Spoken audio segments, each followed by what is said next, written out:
Buenas tardes amigos, ahora nos encontramos con la visita del colega Ingo Both, quien es doctor por la Universidad de Passau de Alemania, tiene estudios de Derecho Europeo en la Universidad de Ludwig de Freiburg en Breisgau, en Alemania, en la Schwarzwald, precisamente, y además tiene un despacho en Derecho Penal Económico y Compliance que lleva un nombre muy novedoso, se llama Plan A, ¿no? O sea, Así lo es. primero que tienen que buscar es a ustedes.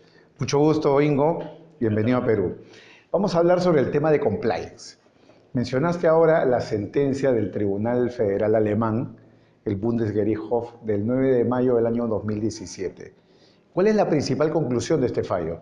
Considerando que en Alemania, como sabemos, no hay responsabilidad penal de las empresas. Sí, hasta hoy en día no.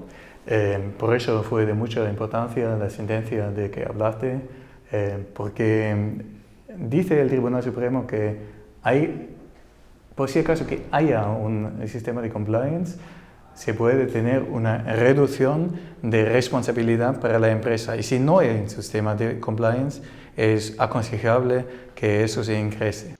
¿Solamente reducción o también exclusión de responsabilidad?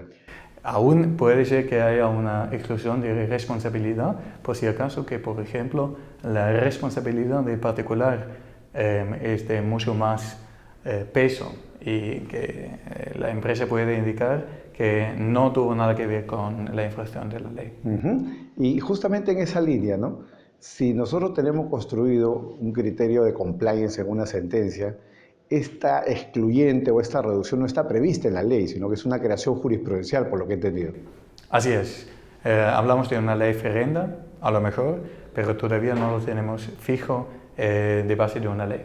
¿Y cuál es entonces el incentivo para las empresas para hacer compliance, considerando que todavía no hay una ley, sino es un precedente jurisprudencial? Bueno, el incentivo puede ser que sí hay el riesgo de investigaciones, ¿no?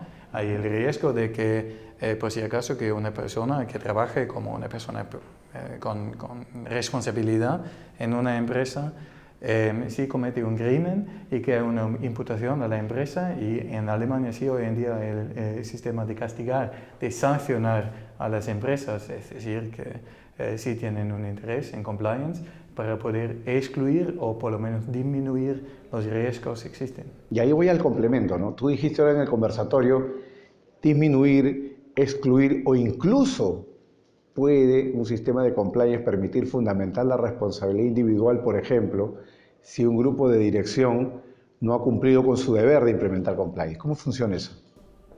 Claro, imagínate que hablamos de una empresa que implementa un sistema de compliance y entonces no cumple con sus propios deberes individuales, es decir, no viven a lo que han implementado. Y si no lo hacen y hay una infracción de leyes en ese comportamiento, claro que aún aumenta el riesgo de una sanción. Entonces, O para la empresa o individual. Claro, tú consideras entonces que el autoimponerse la obligación de implementar compliance y no hacerlo ya implica infringir la posición de garante del empresario. Bueno, es un riesgo, ¿no? Es un riesgo para los gerentes de la empresa. Sin duda, porque al no cumplir con lo que se ha acordado implementar, le genera un riesgo hacia el futuro, sin duda. Ahora, hablamos también del fundamento del excluyente, ¿no? Porque si bien este fallo del 9 de mayo de 2017 del Bundesgerichtshof no lo señala, desde tu lectura, ¿cuál sería el fundamento o el argumento para esa exclusión o reducción de la responsabilidad? En términos, digamos, penales, ¿no? ¿Es un problema de tipicidad, es un problema de culpabilidad? Bueno, en mi opinión personal, hablamos de un tema de imputación objetiva, de disminuir riesgos y por eso no hay una imputación. Disminución del riesgo a los niveles de riesgo permitido. Sí. Considerando que en compliance no se gestiona riesgo cero, ¿no? Riesgo cero significaría no hacer la actividad, ¿no? Así. Una cosa importante, ¿no? Una cosa importante. En Alemania no hay responsabilidad penal de las empresas. Tú mencionaste en el conversatorio dos argumentos. Primero, a las empresas se las multa y a las empresas pagan la multa. Y segundo, el tema de la culpabilidad, ¿no? Sí. Pese a lo cual yo te pregunté si es que a tu juicio va a llegar la responsabilidad. ¿Tú crees que sí? ¿Por qué? ¿Por qué tú crees que pese a ello, pese a esta resistencia, se va a implementar y aceptar en algún momento en la ley la sanción penal de empresas? Bueno, yo estoy convencido que tendremos ese sistema de culpabilidad y de responsabilidad penal de las empresas en Alemania, porque lo que buscamos es un sistema más transparente, o por el público, pero además para las empresas mismas, que pueden saber qué riesgos hay y que les ayuda en el ámbito del compliance, porque ya saben cómo tienen que reaccionar y qué tienen que hacer para no correr riesgos. Y creo que el sistema será más transparente, transparente aún en el ámbito internacional, así que se pueda entender más y mejor qué exigencias hay. Muy interesante lo que tú dices, porque es la búsqueda de la transparencia por la vía del derecho penal, ¿no? Cuando normalmente las empresas buscan la transparencia en los elementos previos, administrativos, buenas prácticas corporativas. ¿Por qué lo penal? ¿Por qué la vía penal sería más transparente? Porque en lo penal los fiscales que corren las investigaciones y ellos están obligados al principio de legalidad y como ellos tienen en Alemania por lo menos de investigar lo bueno y lo malo, lo sospechoso y no lo no sospechoso. Pruebas de cargo y de descargo, como dice la ley. Ah, ¿no? sí. Claro. Tenemos una autoridad que sí trae una transparencia porque se puede más y mejor entender qué ocurrió. Y de momento tenemos un sistema administrativo, tenemos un sistema solamente de infracciones administrativas accesorio a lo que ha hecho un particular. Y si hablamos de este tema, eso no se puede tan bien entender y falta la transparencia para las empresas para saber qué tienen que esperar. Claro, de pronto a un empresario decirle vamos a la ley penal para que tenga más garantías suena raro, ¿no? Porque un empresario podría esperar tener garantías no teniendo ningún proceso. ¿Cómo funcionaría eso para ti? Porque yo estoy de acuerdo contigo, ¿no? El derecho penal con su sistema de garantías y sus principios es más garantista en el proceso. Pero claro, esto desde el punto de vista empresarial genera mucho nerviosismo, ¿no? Así es, si hablamos de garantías procesales, sí tenemos que tener en cuenta que hoy en día no tenemos algo de protección, por ejemplo, de aseguranzas. La Fiscalía sí puede asegurar las medidas de una internal investigation. En el caso Audi. Como en el caso de Jones Day. Ya. ¿Cómo fue eso para que el público pueda entender ese ejemplo? Fue así que un bufete estadounidense recurrió una internal investigation para una empresa alemana y entonces la Fiscalía aseguró a los resultados de las internal investigations para implementarlo en su proceso, en su investigación penal. Y como no había una posición subjetiva de la empresa alemana, no había protección de imputado, de anunciado, y por eso... no había nemo tenetur. No había, bueno, hablamos de nemo tenetur, no había una posición que restringió como imputado, a las claro. autoridades. Sí. Y por lo tanto, los abogados de Audi tuvieron que entregar la información.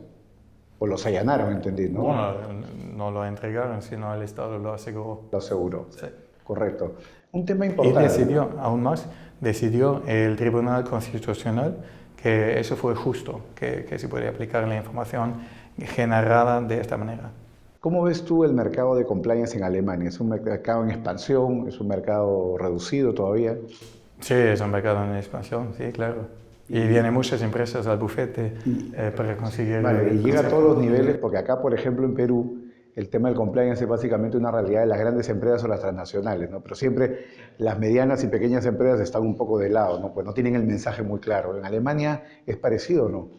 En Alemania hablamos de otra situación porque también, además, las pequeñas empresas sí entienden que necesitan una base firme en estos tiempos y es más, compliance, según la idea, ayuda a las empresas a desarrollar porque entran los abogados, entran nosotros, el bufete Plan A, para poder entender dónde están las debilidades de una empresa y para poder mejorar los procesos, es decir, compliance de concepto tiene mucho sentido para las empresas, aún para las empresas chicas. Y en lo que es ratios de mercado, considerando que tú eres además un práctico del derecho penal, ¿cuánto puede costar implementar un sistema de compliance, el arranque, ¿no? Para una empresa pequeña, mediana o grandes ratios, ¿no? Acá en Perú, por ejemplo, para una empresa pequeña, $5.000, $8.000, una empresa mediana hasta 50.000, una empresa grande de 100.000 para arriba. ¿Cómo sería en Alemania?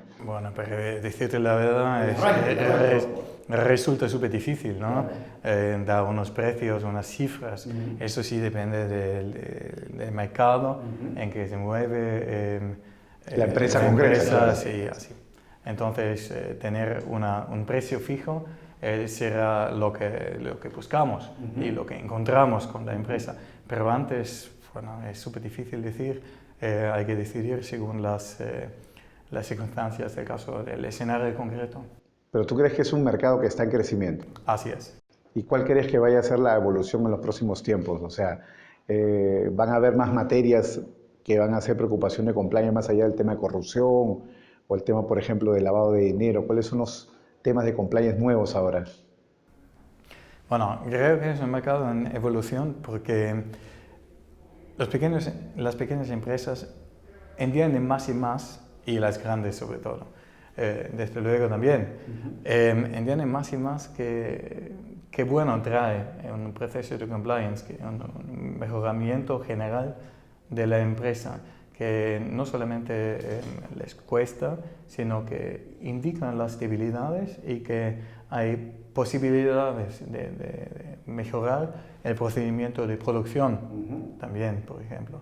Y por eso no solamente hablamos de procesos normativos, no solamente hablamos de problemas de, por ejemplo, lavado de plata, sino hablamos de una nueva identidad y una actitud según lo que quiere lo de compliance.